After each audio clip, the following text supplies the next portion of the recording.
آج جس صحابی کے بارے میں ذکر کیا جائے گا، ان کے متعلق نبی علیہ الصلوۃ والسلام نے ارشاد فرمایا کہ یہ وہ صحابی ہیں کہ جب ان کا انتقال ہوا تھا تو آپ علیہ السلام نے فرمایا تھا کہ ان کے انتقال پر آج اللہ کا عرش ہل گیا ہے۔ یہ صحابی انصار مدینہ میں سے ان کا تعلق ہے، اور انصار مدینہ کے دو بڑے بڑے قبیلے تھے، اوس اور خزرج۔ یہ قبیلے اوس سے ان کا تعلق ہے، اور پھر اس قبیلے کی شاخ ہے بنو عبد الاشہل، اس قبیلے کی اس شاخ سے ان کا تعلق ہے۔ رسول اللہ صلی اللہ علیہ وسلم کے پیارے صحابی حضرت سعد ابن معاذ رضی اللہ تعالی عنہ، رسول اللہ صلی اللہ علیہ وسلم نے ابھی مدینہ پاک کی طرف ہجرت نہیں فرمائی تھی۔ آپ علیہ الصلوۃ والسلام نے اپنے کچھ صحابہ کو مدینہ پاک کی طرف روانہ فرمایا کہ آپ مدینہ جائیں اور اہل مدینہ کو قرآن کی تعلیم دیں اور دین اسلام کے احکام سے روشناس کروائیں۔ تو حضرت مصعب ابن عمیر رضی اللہ عنہ کو نبی علیہ الصلوۃ والسلام نے بھیجا۔ ان کے ساتھ اور بھی صحابہ تھے۔ مصعب ابن عمیر رضی اللہ عنہ وہاں قرآن پاک سکھاتے تھے ان کو، تو ان کے ہاتھ پر حضرت سعد ابن معاذ رضی اللہ عنہ اسلام لائے، اور یہ اپنے قبیلے کے سردار تھے۔ جب یہ اسلام لائے تو اپنے قبیلے والوں کے پاس گئے۔ اب دیکھیں ہر ایک کو لینے کا اپنا طریقہ انداز ہوتا ہے۔ تو حضرت سعد ابن معاذ رضی اللہ عنہ نے اپنے قبیلے کے لوگوں سے کہا کہ تم یہ بتاؤ کہ تمہاری نگاہ میں میری کیا اہمیت ہے، میری حیثیت کیا ہے؟ تو ان کے قبیلے والوں نے کہا کہ آپ ہمارے انت سیدنا فضلا، آپ تو ہمارے بڑے فضیلت والے سردار ہیں، اور آپ ہمارے بڑے جو ہے نا وہ فضیلت والے بڑے ہیں، یعنی آپ ہمارے امانت دار ہیں، آپ ہمارے سردار ہیں، ہم تو آپ کی بڑی رسپیکٹ کرتے ہیں، آپ کو مانتے ہیں۔ تو پھر انہوں نے جب یہ ان کو پکا کر لیا کہ بھائی میں تمہارے یہاں ایک معزز ہوں، تو معزز کی بات ماننی چاہیے، تو پھر انہوں نے فرمایا کہ فَإِنَّ كَلَامِي عَلَيْكُمْ حَرَامٌ، میرا آپ سے گفتگو کرنا حرام ہے، تمہاری عورتوں سے بھی بات کرنا حرام، تمہارے مردوں سے بھی بات کرنا حرام، جب تک کہ تم اسلام قبول نہ کر لو، وہ اسلام کے جس اسلام کو میں نے قبول کیا ہے، جب تک تم مسلمان نہیں ہوگے مجھ سے بات نہیں کرنا۔ اب ان کے قبیلے والوں نے کہا کہ بھائی آپ ہمارے بڑے ہیں اور آپ نے ہمیں اچھی بات بتائی ہے، لہذا اسی دن ان کے قبیلے کے سارے مرد اور ساری عورتوں نے اسلام قبول کر لیا، اور پورا قبیلہ ان کا اسلام میں داخل ہو گیا۔ اور یہ وہ سعد ہیں کہ ظاہر بات ہے جاہلیت کے زمانے میں جب انہوں نے اسلام قبول نہیں کیا تھا تو ان کی مشرکین مکہ سے بھی یاری اور دوستی تھی، کاروباری لین دین کے اعتبار سے۔ تو امیہ ابن خلف کے ساتھ ان کی دوستی تھی۔ اب جب یہ مسلمان ہوئے اور یہ مکہ گئے، اور مکے والے ملک شام جاتے تھے تو راستے میں مدینہ پڑتا تھا، تو جب یہ مکہ گئے امیہ بن خلف کے پاس ٹھہرے، وہ غیر مسلم کافر، لیکن یہ دوستی تھی ان کی، یہ ان کے پاس ٹھہرے، تو انہوں نے کہا بھائی میں نے طواف کرنا ہے، تو امیہ بن خلف نے کہا ابھی نہ کریں۔ گاؤں دیہات سے جن کا تعلق ہے وہ خوب اس لمحے کو اور اس منظر کو خوب یاد رکھتے ہوں گے کہ گاؤں دیہاتوں میں ہمارے تقریباً دن کے 11-12 بجے گرمی کے موسم میں ہو کا سما ہوتا، کوئی بھی نہیں ہوتا، مارکیٹوں میں بازاروں میں سب کھانا پینا کھا کر 11 بجے کے قریب دوپہر کا کھانا کھا کر آرام کر رہے ہوتے، خیرولہ کر رہے ہوتے، تو بالکل سناٹا ہوتا ہے۔ تو امیہ بن خلف نے کہا کہ جب دن آدھا ہو جائے، سورج سر پہ ہو، کوئی نہیں ہوگا، آپ طواف کرنے پھر آ جانا، اطمینان سے طواف کر لیں گے۔ انہوں نے کہا جی ٹھیک ہے۔ جب یہ طواف کرنے آئے تو کمبخت ابو جہل کہیں سے آ گیا، اس کا نام ابو جہل، اس کو ابو الحکم بھی کہا کرتے تھے، وہ آ گیا۔ اس نے جب دیکھا حضرت سعد رضی اللہ عنہ کو کہ وہ طواف کر رہے ہیں، تو اس نے اپنے ماتحت امیہ کو کہا، چونکہ ابو جہل ان کا سردار تھا، کہ بھائی تمہارے پاس یہ محمد کے ساتھی کیسے آئے ہیں کہ جنہوں نے محمد کو پناہ دی ہے، یہ انصار کے ہیں، یہ مدینہ کے رہنے والے، محمد صلی اللہ علیہ وسلم وہ مکہ سے مدینہ گئے، انہوں نے محمد کو پناہ دی ہے، تو آپ نے کیسے ان کو چھوڑا یہاں طواف کرنے کے لیے؟ سعد رضی اللہ عنہ بھی بھائی ایمان والے تھے، وہ حالات کو دیکھ کر وہ مسئلہ بدلنے والے نہیں تھے. انہوں نے فوراً کہا کہ بھائی آپ جو ہے نا وہ اگر آپ مجھے طواف کرنے نہیں دیں گے تو آپ کا شام کی طرف کا جو راستہ ہے، آپ تجارت کے لیے جاتے ہیں، راستے میں مدینہ پڑتا ہے، پھر ہم بھی نہیں چھوڑیں گے آپ کو. اب ایک سردار سے یہ بات کہہ رہے ہیں تو امیہ بن خلف کہہ رہے ہیں ارے بھائی لا ترفع صوتک، اپنی آواز کو پست رکھو، اس لیے کہ یہ فإنہ سید ھذا الوادی، یہ اس وادی کا، اس مکے کے لوگوں کا سردار ہے، تم سردار کے سامنے اس طرح اونچی آواز سے بات نہ کرو. تو میں حضرت سعد نے کہا میں تو کروں گا، اور وہ اس کو تو چھوڑو، میں تو تمہارے بارے میں بھی کہتا ہوں کہ ہمارے پاک پیغمبر جناب محمد رسول اللہ صلی اللہ علیہ وسلم نے فرمایا کہ امیہ ابن خلف کٹے گا، یہ مرے گا، یہ ہمارے ہاتھوں قتل ہوگا. اب وہ امیہ ابن خلف اس کو اپنے جان کے لالے پڑ گئے. اس نے کہا اچھا آپ کے نبی نے یہ کہا ہے؟ کہا جی ہمارے نبی نے یہ فرمایا ہے، ہم تو آپ کے بارے میں بھی یہ نظریہ رکھ رہے ہیں. اب اس نے دل میں کہا کہ بھائی مسلمانوں کا پیغمبر جھوٹ نہیں بولتا، مسلمانوں کے نبی نے جب کہا ہے تو سچ کہا ہے. اب یہ بھاگا گیا بیوی کے پاس، وہ کہا کہ اس طرح سارا واقعہ بیان کیا کہ یہ ہوا ہے، اور اس نے یہ کہا کہ جب محمد صلی اللہ علیہ وسلم نے میرے بارے میں یہ پیشن گوئی کی ہے. تو ان کی بیوی نے بھی یہ کہا کہ محمد جھوٹ نہیں بولتے ہیں. اب ہوا یہ غزوہ بدر کا جو معاملہ ہوا، ابو جہل کو پتہ چلا کہ مسلمان ہمارے قافلے کو لوٹنے آ رہے ہیں، تو ابو جہل اینڈ کمپنی سارے تیار ہو گئے، چلو بھائی مسلمانوں کو ختم کرنے کے لیے. اب امیہ ابن خلف گھر میں بیٹھا ہوا ہے. ابو جہل اس کے پاس آیا، کہا چل بھائی لڑائی کے لیے تو سردار ہے، سردار پیچھے تھوڑی ہٹیں گے، سردار تو آگے آگے جائیں گے. اس نے کہا بھائی میں یوں بہانے کرنے لگا. تو ابو جہل نے کہا کہ دیکھیں آپ اپنے ساتھ سواری رکھیں، آپ صرف 1-2 دن کے فاصلے کے اعتبار سے، 1-2 دن کی مسافت کے اعتبار سے آپ ہمارے ساتھ چلیں، پھر واپس آ جانا. تو بیوی نے بھی کہا چلو اتنا کر لو، تھوڑی دیر کے لیے آپ چلے جائیں، پھر واپس آ جانا. اب اللہ تعالیٰ جس کے مقدر میں لکھے کہ تو کون واپس لا سکتا ہے. تو جیسے کہ ہمارے مدرسے کے استاد میرے دوست بھی ہیں، ان کے والد صاحب عالم دین تھے، بڑے پرانے عالم دین ہیں. کل رات مسجد کے اندر اعتکاف میں روزہ افطار سے 10 منٹ پہلے اللہ کے پاس چلے گئے، یعنی کہ اللہ کے پاس روزہ کھول دیا. تو جو اللہ لکھ دیتے ہیں کسی کے بارے میں کوئی اس کو ٹال نہیں سکتا. اسی لیے امیہ ابن خلف کے بارے میں اللہ نے لکھ دیا کہ اس کو مرنا ہے، قتل ہونا ہے بدر میں، کوئی اس کو ٹال نہیں سکتا. آخر چاروں نہ چار مرتا نہ کیا کرتا، یہ سوار ہوا ہو گیا، اور اللہ کی شان کہ وہیں غزوہ بدر میں یہ کٹا، اللہ نے اس کو وہاں مردار کیا. تو یہ سعد رضی اللہ عنہ نے ان کو پیشن گوئی فرمائی. پھر آتا ہے غزوہ خندق 5 ہجری، جو کیل کانٹوں سے لیس مشرکین مکہ اور ارد گرد کے یہودی اور دیگر لوگ وہ مدینہ پاک کا گھیراؤ کیا تھا، جنہوں نے اللہ تعالیٰ نے مسلمانوں کو فتح سے ہمکنار فرمایا. لیکن مدینہ کے اندر جو یہودی تھے، بنو قریظہ کے قبیلے کے 3 قبیلے تھے یہودیوں کے، نذیر، قریظہ، قینقاع. تو بنو قریظہ والے انہوں نے غداری کی، منافقت کی، اور کافروں کے ساتھ اندر سے مل گئے. اور مسلمانوں کے لیے جو ہے نا یہ نقصان دہ عمل تھا کہ سامنے کافر، پیٹھ پیچھے یہودی ہیں، اور یہودیوں سے کبھی خیر کی توقع نہیں رکھی جاتی، وہ ہمیشہ پیٹھ پہ ہی خنجر گھونپتے، ایک یہودی اور ایک ہندو. اس لیے اللہ تبارک و تعالیٰ نے غزوہ خندق میں مسلمانوں کو فتح سے ہمکنار فرمایا. اب بنو قریظہ والوں کو سبق سکھانا تھا کہ انہوں نے غداری کی، کہ انہوں نے مسلمانوں کے ساتھ غداری کی. چنانچہ رسول پاک علیہ الصلاۃ والسلام اب ان کے علاقے میں گئے اور ان کے علاقے کا گھیراؤ کیا مسلمانوں نے. تو انہوں نے کہا، خود ان یہودیوں نے کہا کہ بھائی ایسا کریں، حضرت سعد ابن معاذ رضی اللہ عنہ،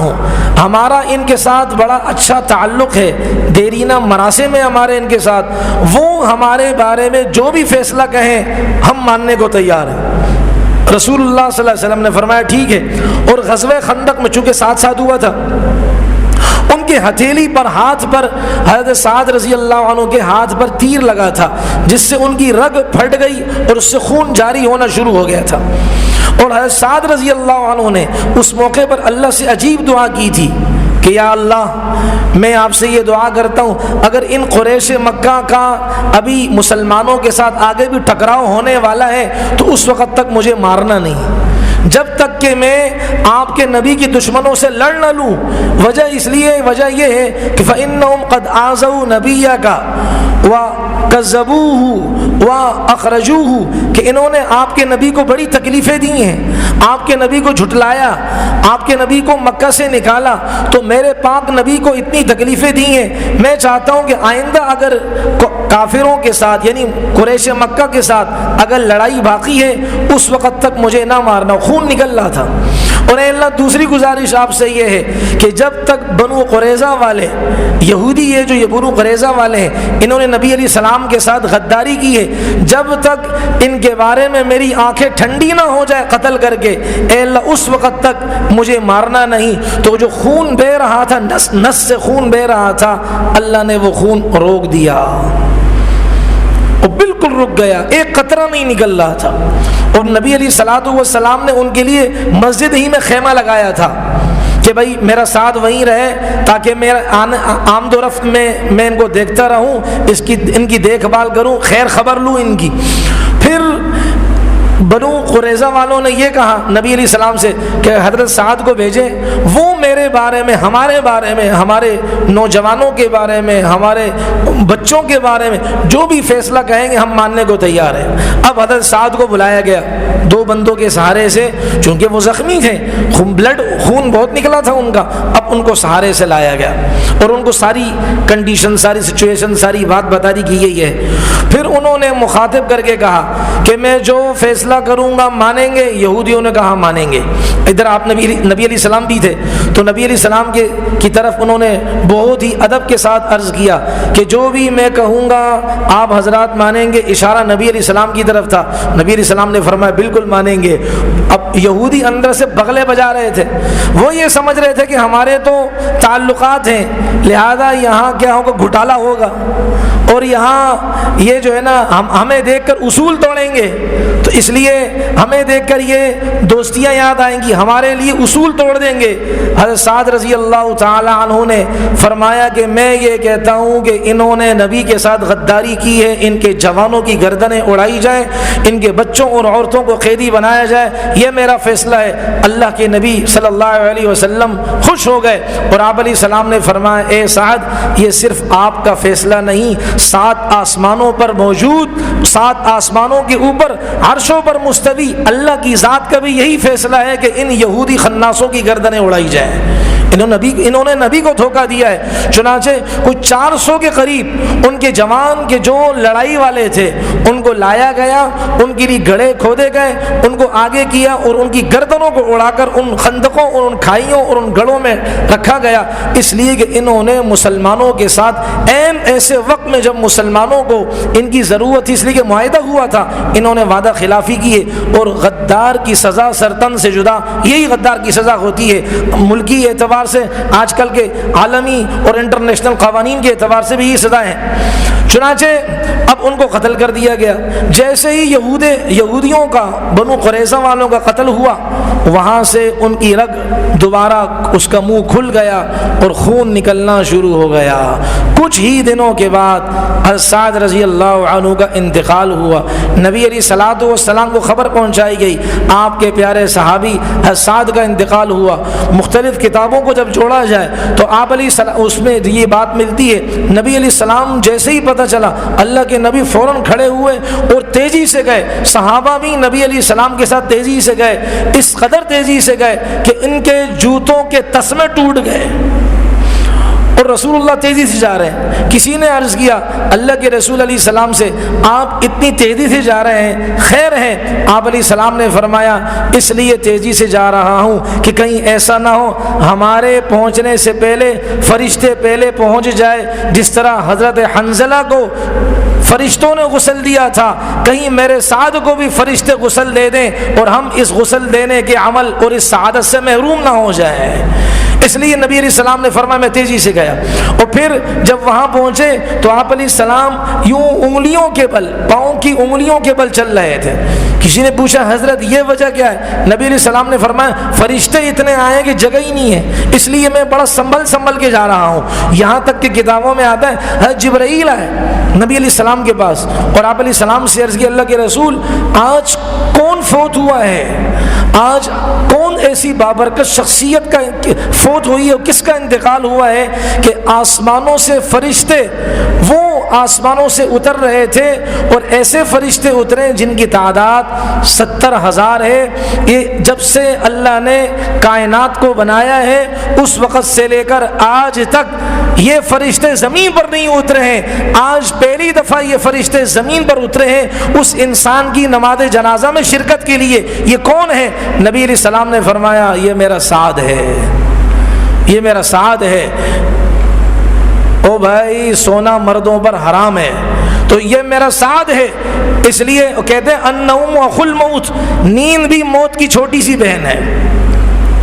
تو رسول اللہ صلی اللہ علیہ وسلم نے فرمایا یہ میرے سعد کے لیے کیا ہے، یہ فرشتے آئے ہیں۔ اور منافق تو منافق ہوتا ہے نا، منافق تو اچھی چیز میں بھی کیڑے نکالتا ہے، منافق نماز میں بھی کیڑے نکالے گا، نعوذ باللہ نعوذ باللہ، منافق نقص نکالے گا، منافق تو اللہ کی ذات میں بھی عیب نکالتا ہے، منافق پاک پیغمبر کی نبوت میں بھی عیب نکالتا ہے۔ چنانچہ منافقوں نے کہا کہ یہ سعد تو بھاری جسم والے تھے، لمبا قد تھا، خوبصورت جسم والے تھے، تو بھائی ان کا جنازہ تو بھاری ہونا چاہیے، سعد کا جنازہ اتنا ہلکا کیوں ہے؟ نبی علیہ الصلوۃ والسلام نے فرمایا میرے سعد کا جنازہ ہلکا اس لیے ہے کہ صرف انسان کندھا نہیں دے رہے، میرے ساتھ کو انسانوں کے ساتھ فرشتے بھی کندھا دے رہے ہیں۔ جب اتنے افراد میرے ساتھ کے جنازے کو کندھا دے رہے ہیں تو انسانوں کو وہ جنازہ ہلکا لگ رہا ہے، وجہ یہ کہ ان کے ساتھ فرشتے بھی اس مبارک عمل کے اندر شریک ہیں۔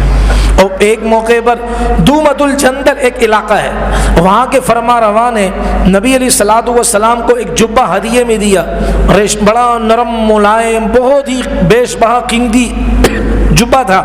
آپ علیہ السلام کو دیا تو صحابہ اسے ہاتھ لگا رہے تھے کہ بھئی اتنا قیمتی جبہ ہے، بڑا بہترین کپڑا ہے۔ رسول اللہ صلی اللہ علیہ وسلم نے اپنے صحابی کی شان بتانے کے لیے فرمایا ارے اس کی کیا قیمت ہے، میرا جو سعد ہے جو جنت میں مزے کر رہا ہے، صرف اس کا لباس چھوڑو، اس کا گھر چھوڑو، اس کی جنت چھوڑو، اس کا محل چھوڑو، صرف ایک چھوٹا سا رومال جو میرے سعد کو اللہ نے دیا ہے اس کی قیمت ایسی ہے کہ اس کی قیمت کے مقابلے میں اس کی کوئی حیثیت نہیں ہے۔ اللہ تبارک و تعالی نے زمین و آسمان سے بیش بہا قیمتی رومال میرے سعد کو عطا فرمایا ہے۔ اور کہنے والے کہتے ہیں، ایک نہیں کئی روایتیں ہیں کہ جب ہم حضرت سعد کے لیے قبر کی کھدائی کر رہے تھے تو جیسے جیسے کھدائی کر رہے تھے ویسے ویسے مشک اور مشک کی عنبر نہیں مشک کی خوشبوئیں ان کی ٹیسیں اٹھ رہی تھی، قبر میں سے گڑھے میں سے وہ مشک خوشبو اس کی ٹیسیں اٹھ رہی تھی، یہ اس لیے کہ حضرت سعد رضی اللہ تعالی عنہ کے لیے۔ اور وہ تو صحابہ تھے، جو صحابہ کے عاشق ہوتے ہیں اللہ دنیا میں بھی بعضوں کے لیے دکھا دیتے ہیں کہ دیکھو میرے نیک بندوں کے لیے دیکھو، آخرت تو آخرت ہے، دنیا میں بھی میں بعضوں کے لیے سب کے لیے نہیں ہے، اللہ تبارک و تعالیٰ دکھا دیتے ہیں۔ ہمارے اکابر میں حضرت مولانا احمد علی لاہوری رحمۃ اللہ علیہ کا آپ حضرات نے نام سنا ہوگا، جن کی قبر مبارک ہے میانی شریف لاہور میں، اللہ کا کرم ہے کہ وہاں جانے کی حاضری ہوئی 2 دفعہ، اہل لاہور خود بتاتے ہیں۔ تو تاریخ میں لکھا ہے کہ جب حضرت کو قبر میں رکھا گیا ان کی قبر سے خوشبو آنے لگی، اور ہمارے آپ کو تو پتہ ہے شکر ہے کہ مکہ مدینہ یہاں نہیں ہے، ورنہ مٹیاں چاٹ کر اپنے گھروں کو لے جاتے، پتہ نہیں کیا کچھ کرتے۔ یہ اللہ کا شکر ہے سعودیہ میں، اور صحیح ہے اللہ تعالیٰ کا ہر کام اچھا ہوتا ہے، ورنہ تو ہم مٹی چاٹ، چنا چاٹ، تھوک چاٹ، مٹی چاٹ، بس یہی کام۔ تو وہ لوگ مٹیاں لینے لگے کہ بھائی یہ بھائی مٹی میں کام نہیں ہے، مٹی میں جو ذات دفن کی گئی ہے ان کے نیک اعمال کی برکتیں ہیں، یہ ان کے اعمال، وہ عمل میں بھی کروں اللہ میرے لیے بھی خبر کو ایسا بنا دیں گے، مجمع کرے سب کے لیے اللہ ایسا بنا دیں گے۔ تو پھر اللہ پھر اسی طرح ان کے ساتھ، اور ان کے بارے میں یہ بھی مشہور ہے کہ کسی نے خواب میں دیکھا تھا کہ یہ جب سے یہ بزرگ آئے ہیں، خواب شرعی دلیل نہیں لیکن خواب سے اچھا نیک شگون مراد لیا جاتا ہے کہ جب ان کو دفن کیا گیا تو اللہ تبارک و تعالیٰ نے کسی کے خواب میں بات آئی کہ بھائی یہ بزرگ آیا ہے، اس کی برکت سے سب اس مقبرے والے جتنے بھی ہیں میں نے سب کے لیے آسانی کا معاملہ کر دیا ہے۔ اور پھر کچھ عرصے بعد ہمارے اکابر میں مولانا موسیٰ روحانی صاحب رحمۃ اللہ علیہ، بعض بھائیوں نے ان کا دیدار کیا ہوگا، یہ اتنے پرانے نہیں ہیں، ان کا انتقال ہوا، ان کی قبر کے قریب انہی کی قبر بھی ہے، تو ان کی قبر سے بھی خوشبو آنے لگی۔ اب پھر لوگ مٹیاں اٹھانے شروع گئے، تو ہمارے صوفی سرور صاحب وہ بھی اللہ کو پیارے ہو گئے رحمۃ اللہ علیہ، وہ آئے اور انہوں نے دعا کی، یا اللہ اس خوشبو کو قبر والے کے لیے ہی مخصوص کر دے، باہر اس کو ظاہر نہ کر، لوگ شرک اور بدعات میں ملوث ہیں، اس خوشبو کو اندر ہی رہنے دے تاکہ قبر والا اسے محسوس کرے، ہمارے لیے اس خوشبو کو ختم کر دے، لوگ عقیدے ان کے خراب ہو رہے ہیں۔ اللہ نے ان کی دعا قبول فرمائی اور وہ خوشبو، باہر کا جو خوشبو کا سلسلہ تھا اللہ نے ختم کر دیا۔ تو صحابہ تو پکے موحد تھے، تو وہ پھاوڑے مار رہے ہیں، خوشبویں آ رہی ہیں، یہ حضرت سعد رضی اللہ عنہ کے لیے۔ اور آتا ہے نبی علیہ الصلوۃ والسلام نے فرمایا، اہتز العرش لموت سعد، میرے سعد کا جب انتقال ہوا تو عرش بھی اس کے انتقال پر حرکت کرنے لگا، جھومنے لگا۔ اب جھومنے کی تفسیر میں دو عرض کر دوں، ایک یہ ہے کہ ان کے وفات کے غم میں کہ یہاں سے زمین سے آسمان پر حضرت سعد کے نیک اعمال آیا کرتے تھے، اب ان کا انتقال ہو گیا، اب ان کے نیک اعمال آنا بند ہو جائیں گے۔ دوسری تفسیر یہ ہے کہ عرش جھومنے لگا خوشی کے مارے کہ اب حضرت سعد کی روح ہمارے پاس آئے گی، اس لیے کہ نیک اللہ والوں کی روحیں وہ عرش کے نیچے ہوتی ہیں، تو سعد کی روح ہمارے پاس آئے گی، اب یہ ہمارے قریب رہے گا، اسی خوشی کے مارے کیا ہے وہ عرش جھومنے لگا۔ رسول اللہ صلی اللہ علیہ وسلم کے یہ صحابی تھے، جب قبر میں دفنایا گیا، بس آخری بات عرض کر دوں، جب قبر میں دفنایا گیا نبی علیہ السلام نے کہا سبحان اللہ سبحان اللہ، صحابہ نے بھی ساتھ میں کہا سبحان اللہ سبحان اللہ، پھر نبی علیہ السلام نے اللہ اکبر کہا 3 دفعہ، صحابہ نے بھی 3 دفعہ اللہ اکبر کہا، کہہ دیا۔ پھر نبی علیہ السلام نے فرمایا کہ دیکھو یہ تمہارا جو ساتھی حضرت سعد ہے، جب یہ قبر میں رکھے گئے ان پر قبر تنگ کر دی گئی، حالانکہ جنت کی بشارت، قبر سے خوشبو کا آنا، عرش کا ہلنا، فرشتوں کے نماز جنازہ میں شریک ہونا اور شرکت کرنا، اس کے باوجود نبی علیہ السلام نے فرمایا ان کے لیے قبر تنگ کی گئی تھوڑی دیر کے لیے، جس کا مفہوم یہ، اور پھر اللہ تبارک و تعالیٰ نے ان کی قبر کو کشادہ کر دیا۔ یہ تنگ ہونا یہ کوئی گناہوں کی وجہ سے نہیں ہے، یہ جیسے کہ ایمان والا اس کو دنیا میں بخار بھی تو آتا ہے نا، اس کی تکلیف بھی سہتا ہے، اسی طرح کسی نیک انسان کا بچہ گم ہو جائے اس کی وجہ سے بھی پریشانی میں مبتلا ہوتا ہے، یا اور کسی پریشانی میں، خاندانی پریشانی میں مبتلا ہوتا ہے، اس سے اس انسان کے درجے کیا ہوتے ہیں؟ بلند ہوتے ہیں۔ جس طرح دنیا میں اس طرح کی تکلیفیں آتی ہیں اور یہ کوئی غضب کی نشانی نہیں ہوتی، درجات کی بلندی کی علامت ہے، تو اس طرح حضرت سعد رضی اللہ عنہ کی قبر کو پہلے تنگ کیا گیا پھر کشادہ کیا گیا۔ اب خود سوچیں بھائی، جب ان کے جانے پر شروع میں قبر تنگ ہوئی پھر کشادہ ہوئی، اللہ ہماری بھی حفاظت فرمائے، اللہ تعالی ہمارے لیے کشادگیوں کا سلسلہ فرمائے، قبر کے عذاب سے اللہ میری آپ کی حفاظت فرمائے، اور اللہ تعالی صحابہ کی سچی خالص محبت مجھے آپ کو، ہم سب کو، ہماری نسلوں کو نصیب فرمائے، عطا فرمائے۔